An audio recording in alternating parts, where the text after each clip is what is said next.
Surrounding my table with friends, their love and their laughter enrich me. Together we sing your praise. End of my days, O Lord, I will bless your name. Sing your praise, give you thanks all my days. Good evening, and welcome to all, those present, those on the TV, and those in Zoom land, to this celebration of the life of Sister Anita Marie Robertson. We begin with her story, prepared by Eleanor Craig and read by Elizabeth Perez.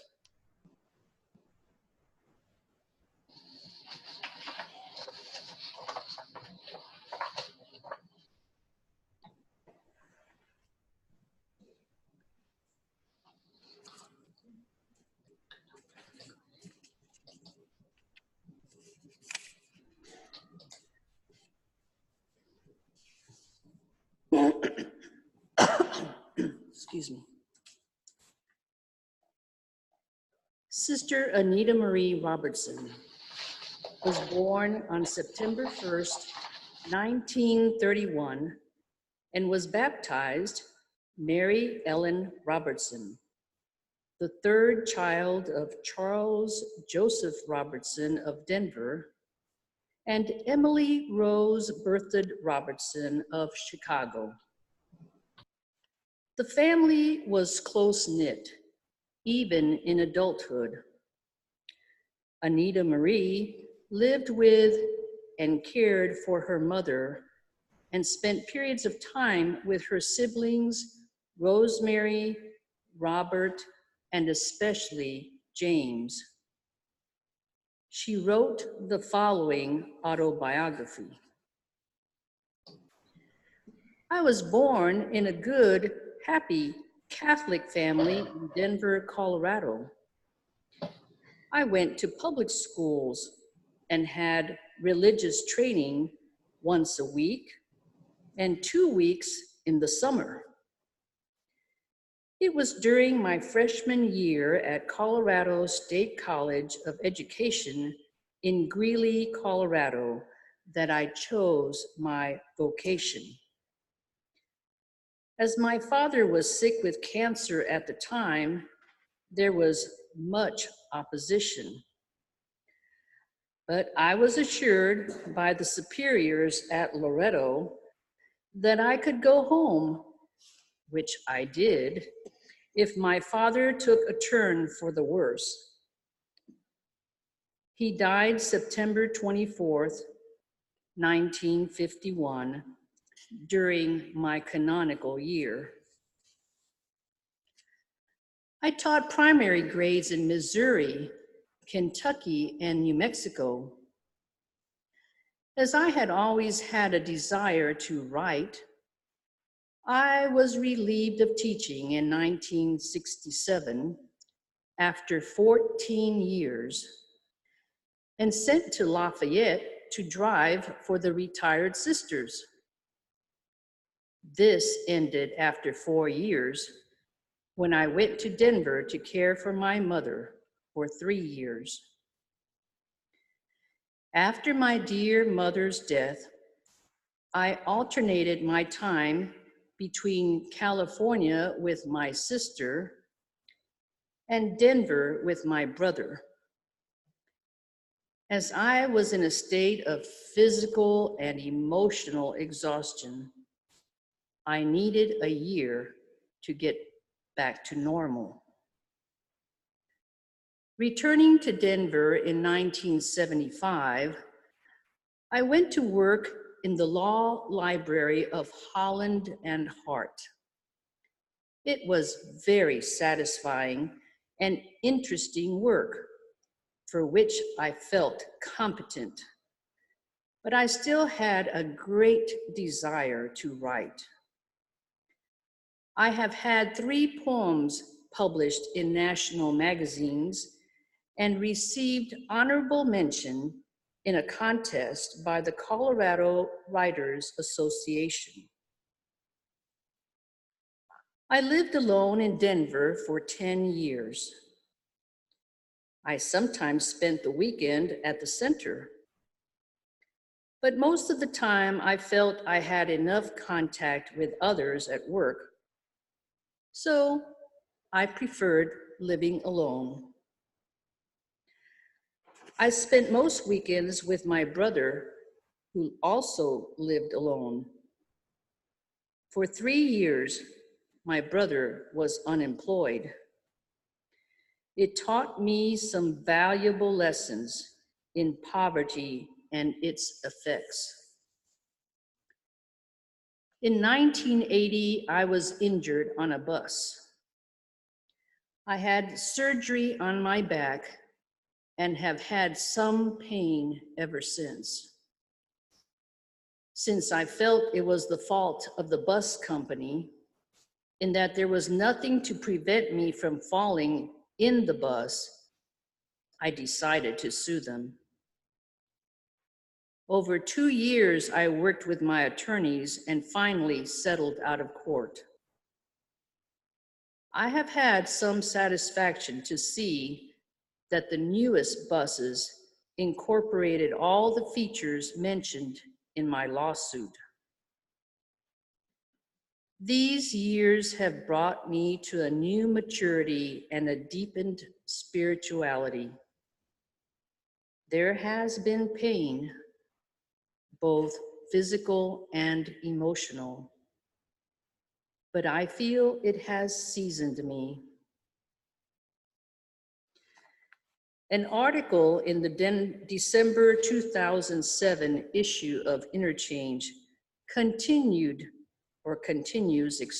Anita Marie's life story. In her brother Jim's last years, spending the weekends trying to help him, she finally had to face the reality of doing something about her own damaged knee. It was that which eventually made it less possible for her to live alone and brought her in 2005 to community life after years of independent living. At the Denver Center, Anita Marie found Virginia Ann Driscoll, also a comparatively new resident who soon became a very dear friend and often walked with Anita Marie as her knee healed. In January of 2007, Anita Marie wondered how she could express her gratitude to the community of sisters at the Denver Center. For years, this tall, quiet woman had written poetry, yet only rare samples had been published or shared personally with others. She decided to organize the more than 80 poems she had written since she left the novitiate in 1953 as a way to say thank you for the thoughtfulness she experienced while recovering from knee surgery. The booklet, Songs of Joy from an Alien Land, has had several supplements over the years. One of the poems, published in Interchange, was written as a tribute to Anita Marie's good friend, Virginia Ann Driscoll. But tonight, we might read it as Anita's final words to each of us, her Loretto companions. It's called put on. I called her to give my people heartfelt compassion. I called her to show my kindness. I called her to know my humility. I called her to share my gentleness. I called her to join in my patience. I called her to, above all, love. Sister Anita Marie died on Friday, May 17th, 2019. May she now rest in peace in the loving arms of the God who created her. And may she be enjoying the reunion of her immediate family, whom she was blessed with while on earth.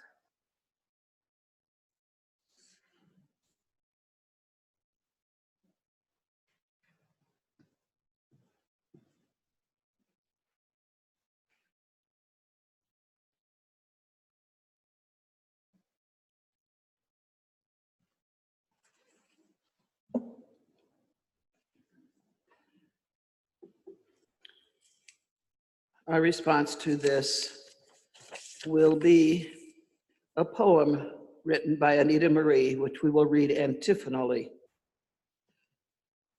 Lord, you pull me out of darkness and misery. You are the light in my path, leading me with joyful steps toward you, my light. Ever forward to your place of joy. Open my eyes to the brightness of your truth.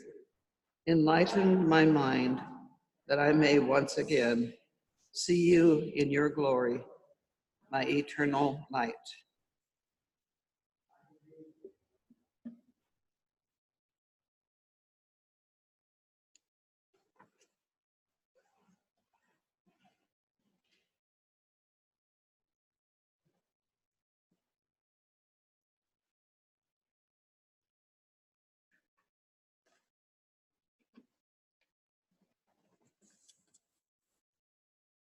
From the Book of Wisdom.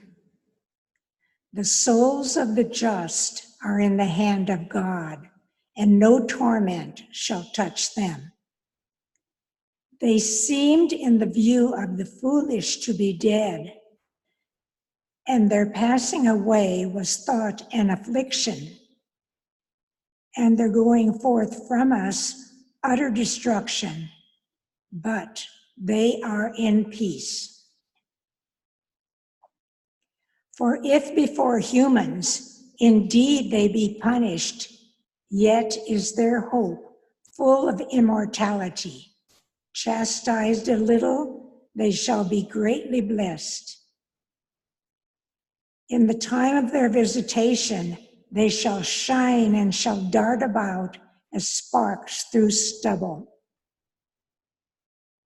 Those who trust in God shall understand truth, and the faithful shall abide with God in love. Because grace and mercy are with the holy ones, and God's care is with the elect. The word of God.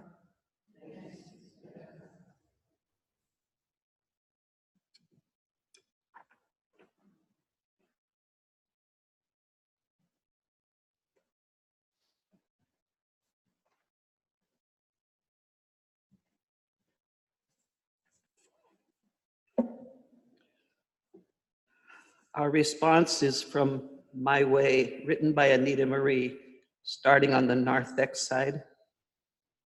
May I follow you faithfully, Lord. Then will the roots of my life grow strong. May I pursue you diligently, Lord. Then will the tree of my life remain firm. May I journey along your way peacefully, Lord. Then will the fruit of my life grow luxuriantly. May I join you at life's end, Lord. Then will the harvest of my life yield a rich crop.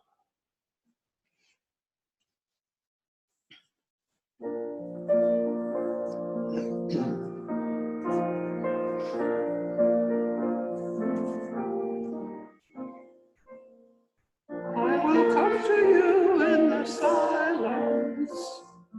I will lift you from all your fears. You will hear my voice, I claim you as my choice. Be still, I am here. Do not be afraid, I am with you. I have told you each by name. Come and follow me, I will bring you home.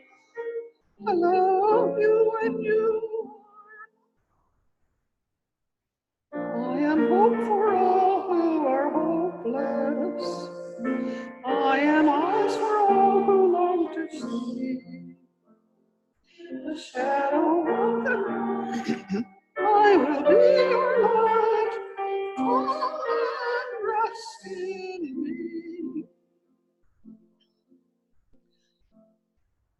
Do not be afraid, I am with you. I have called you each by name. Come and follow me, I will bring you home. I love you when you are.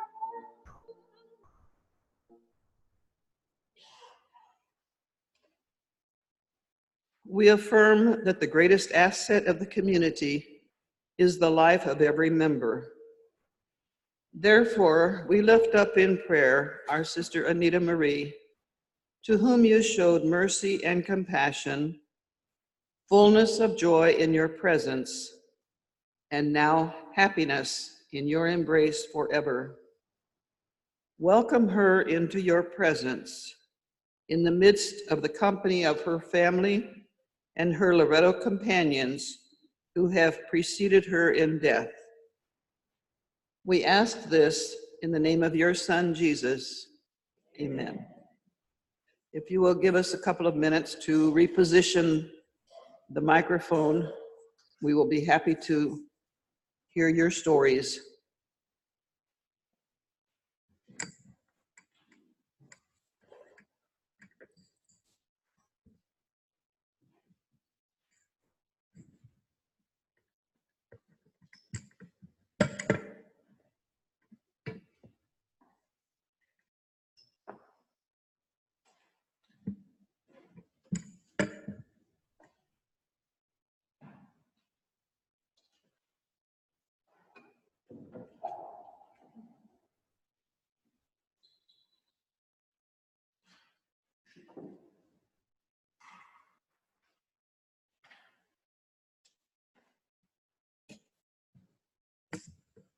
We would ask as you share that you please give us your name first for those who don't recognize your face across Zoom. Anyone?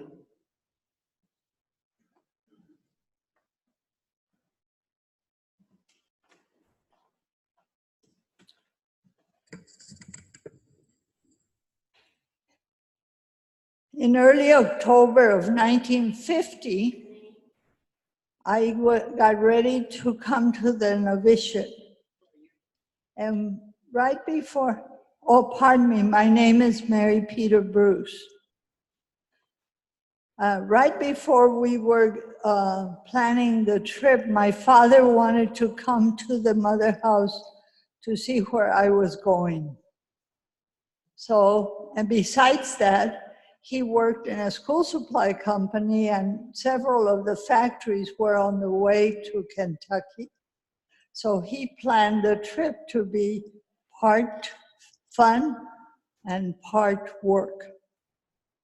And so one day, Sister Frances Paula called me and said, I know that you and your father are going to travel to the mother house.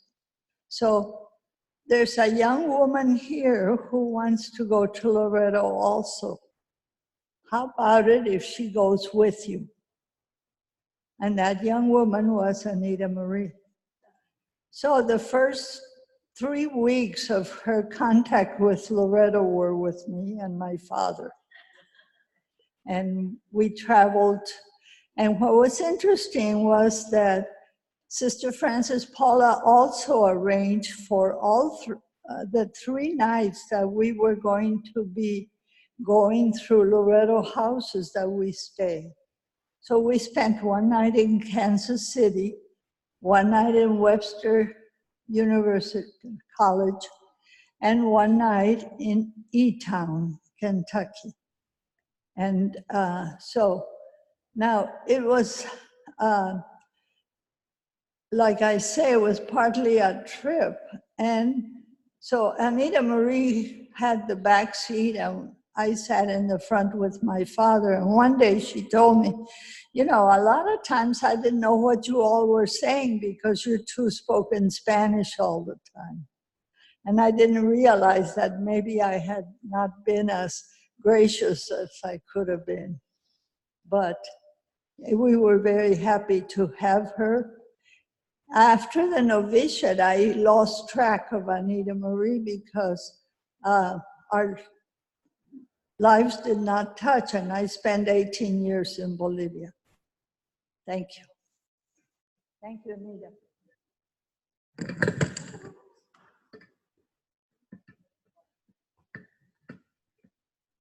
You played tricks on me.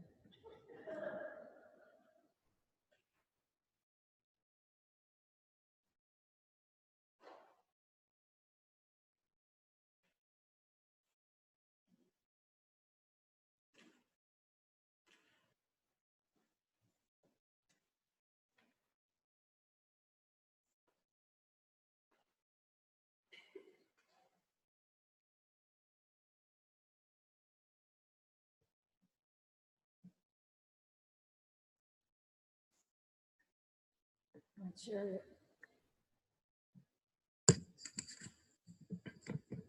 Kathleen Vanderhaar, 2 stories. I was taking one of our cars into the auto repair shop going the way to Lebanon, Mattingly's. And he said, I went to St. Augustine's. Do you know any of the sisters who taught there? And I said, well, name. And he said, I was so scared when I went to 1st grade. And I looked up, and there was this beautiful angel. And he said, she would just made our 1st grade. And so he remembered her. And then he remembered another one, but that'll be for another time. The second story is when we were novices, and we had adoration about 25 minutes before supper. And I don't think there was any agenda to adoration. We were just there. And at that time, one of the novices was ill, and the doctor suggested that she really couldn't live the life here. Well, tender-hearted Anita Marie, I don't know whatever happened to her because of it, but anyway, during adoration, she started in praying for the sister. We said 100, glory be to the fathers. And I think my thought was, you're gonna be in trouble. Anyway, she lived a long life. Thank you, Anita Marie.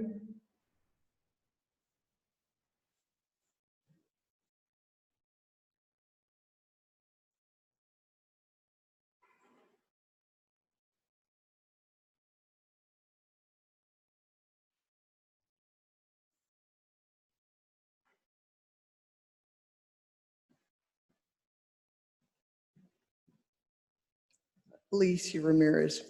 One of the nice things about being a communion minister in the infirmary is that you get to meet almost everyone. And it was always nice to go into Anita Marie's room because her little raspy voice, sometimes she couldn't speak very well because I guess she had a frog in her throat. But anyway, she was always very cheerful. And she was a great reader. She always had a book going. And oftentimes when she got to the dining room a little early, not to waste a minute, she always had a book and was reading it. And I'd always ask her what she was reading, and she could tell me the whole story. So I think she was really a person who didn't waste a minute. She was just always doing things, and a really nice person.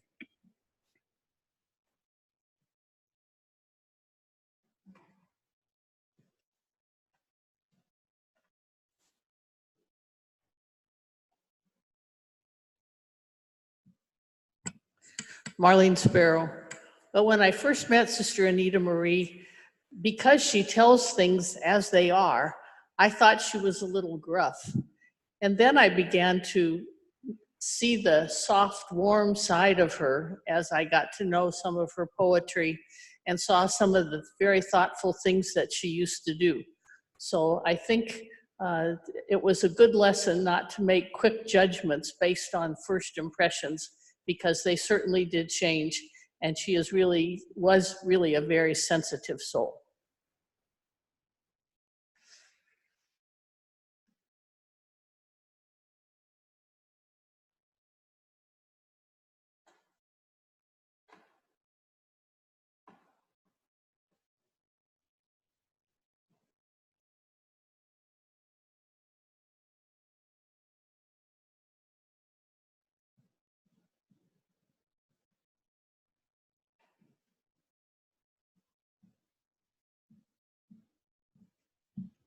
Erna Volk. She also had a great sense of humor. One day I'm just sitting at the desk and working as usual. She came out of the elevator and she yelled quite loudly. She's like, "Who dat?" and pointed at me. And so I laughed. Well, this continued on for weeks. Weeks turned into months. And probably for the next year, she and I had a competition of when she came out of the elevator, who would say to the other, "Who dat?" first. I beat her 2 times because I cheated. Once I hid behind the kitchen door and came out from behind the plant.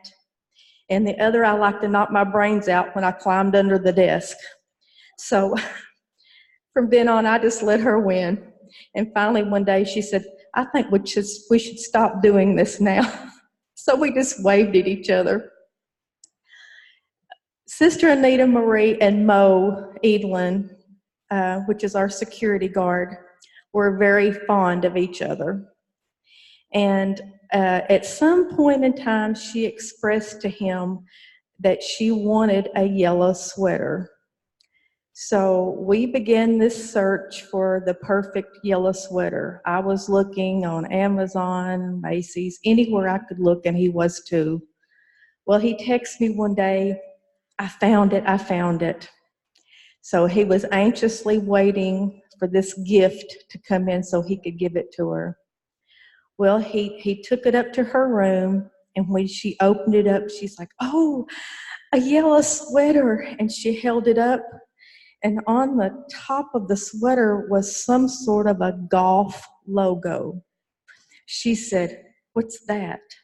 And he said, "Well, it's just a logo, sister, from where I bought it." She said, "I don't like that, but I will cherish the sweater because you bought it for me." So, and the funniest story I have to tell involves Mo again. We got word one day that she wasn't feeling quite well. So I said, "Let's do something." And he said, "What?" I said, "I know what will put a smile on her face more than anything else we could do." He said, "What's that?" I said, "You're going to go to Cozy Corner and buy an order of deep fried shrimp and bring it back." So he went to Cozy, he bought the shrimp, and we went up to her room. We knocked on the door and went in, and we said, well, how are you feeling today, Sister Anita Marie? She said, well, I've been better. And so Mo walked up to her, he bent down and he said, is there anything in this world that I could do that would make you feel better? She said, shrimp. And he just slowly went inside his coat pocket and brought out that bag of shrimp. And the look on her face, she said, shrimp. So I know Mo would have loved to be here to hear those stories, but he wanted me to share those with you guys tonight. So I hope you're having all the shrimp you could eat.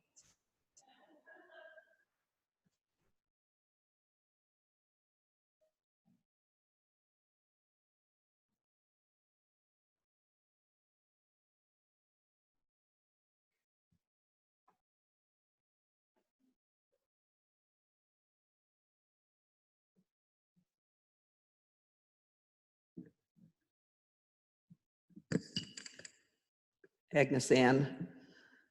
I lived with Anita Marie my first couple of years of teaching. And I can remember one day the principal was laughing and she said that the father of one of our students just asked, what about that tall sister from Kentucky? And sister said, well, we don't have anybody from Kentucky. Oh yeah, that one that just kind of lopes along and just, she just makes me think of somebody from Kentucky. So whether she had anything back there, way back yonder in her roots, I don't know. But I remember he was asking about that. I was thinking today of how many times we don't really know the people with whom we live and have lived. We don't really know what are the gifts that each of us has. And Anita Marie, in her own way, was very quiet and very private. And I know a number of times when she would share with me her writings, her coloring, which was beautiful, and making a special one to give to one of the aides, her thoughtfulness. She was, as I said, in her own way, but she could also be pretty loud. But she was enjoying life and using her gifts in her way. And, when you look at all that she could be and was, she used everything she had. We think there may have been much more. But I'm just grateful when I see that kind of beauty come forth from somebody that kind of surprises you.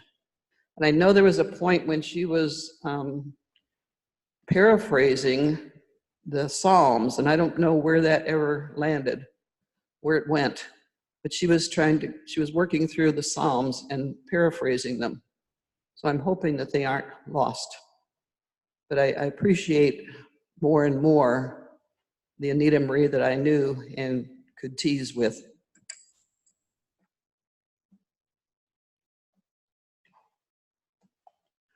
The other thing, this afternoon, I was in Lebanon, and the person I was talking with said she had just seen the Lebanon Enterprise and was interested to see that Sister Anita Marie's obituary was there, because she was at St. Augustine's at the same time.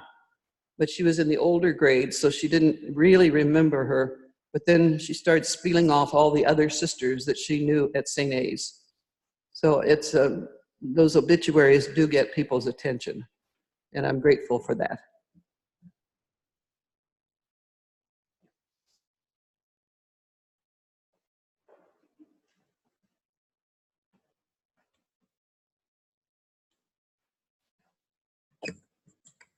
Pauline Albin, and Anita Marie gave me a copy of her Songs of Joy from an Alien Land. She gave it to me when I became her surrogate 8 years ago when she came here. And she's so grateful to Marlene and Barbara for putting this book together. So if anybody likes, and there's a whole lot of the Psalms at the end in here.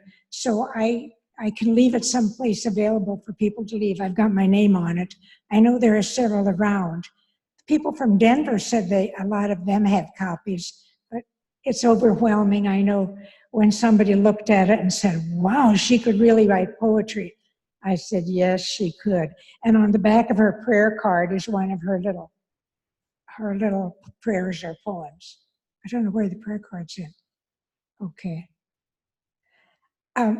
I just found out, and Sue Charmley and Ern, I bet you could take care of this. I just found out that every night Anita Marie used to sing to the caregivers. Erna, she used to sing to the caregivers this song, and I think Sue does it so greatly. I'm just going to step back. I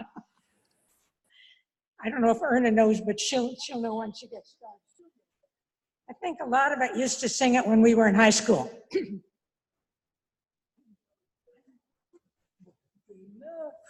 Here we go, and then you join in. Show me the way to go home. I'm tired and I want to go to bed. I had a little drink about an hour ago, and it went right to my head. Wherever I may go, on land or sea or foam, you can always hear me singing this song. Show me the way to go home. Show me the way to go home. So this is the way she said goodnight to the nurses, apparently. Yeah. You're home.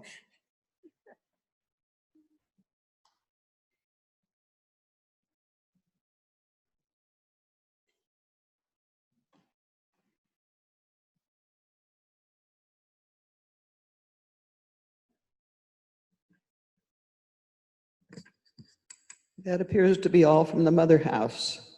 Back to you in Denver. Would anyone on Zoom like to share? Please unmute yourself.